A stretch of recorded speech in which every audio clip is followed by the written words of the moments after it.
আসসালামু আলাইকুম ওয়া রাহমাতুল্লাহি ওয়া বারাকাতুহু।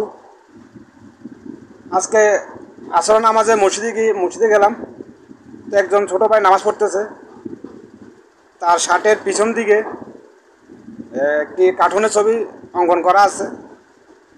হয়তোবা সেই ভাইটি বিষয়গুলো জানে না। বিষয় হলো যে একজন মুসলিম পুরুষ কিংবা নারী উভয়ের জন্য পোশাকের শর্ত দেয়া আছে। পোশাকের শর্ত হলো 6টি। এই শর্ত 6টি পূরণ করে আপনি পোশাক পরতে হবে। আপনি যে কোনো পোশাক পরতে পারবেন। তো পোশাকে যে 6টি শর্ত আছে আপনাকে সেইগুলোর দিকে খেয়াল করতে হবে। তার মধ্যে একটি শর্ত হলো আপনার পোশাকের উপর কোনো প্রকার প্রাণীর ছবি বা কোনো জীবজন্তুর ছবি বা আপনার নিজেরই ছবি অঙ্কন করা যাবে না। ছবিযুক্ত কোনো পোশাক দিয়ে আপনি নামাজ তো দূরের কথা, আপনাকে পরাটাই আপনার জন্য হারাম।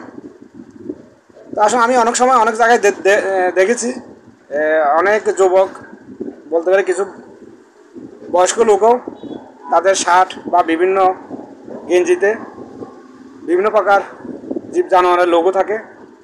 এই যেমন আমার এখানে একটি লোগো আছে আমার এই গেঞ্জির গায়ে। এটি কিন্তু আসলে একটি লেখা, কোনো লোগো না, কোনো ছবি না। লেখা সমস্যা নেই, তবে লেখাটা যাতে হারাম কেন্দ্রিক না হয়।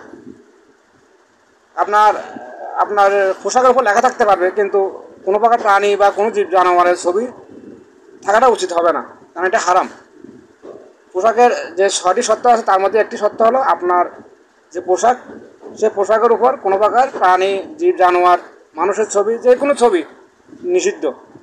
তো আশা করি আপনারা বিষয়টা খেয়াল করবেন। আমাদের অনেক ভাইয়েরা মসজিদে যান, অনেক সময় দেখি বিভিন্ন কোম্পানির গেঞ্জি গায়ে দেয়, সেখানে বিভিন্ন প্রকার লোগো থাকে, লোগোতে বিভিন্ন জানোয়ারের ছবি দেখা থাকে। এই বিষয়গুলো খেয়াল করবেন। আশা করি আমার কথাগুলো বুঝতে পেরেছেন।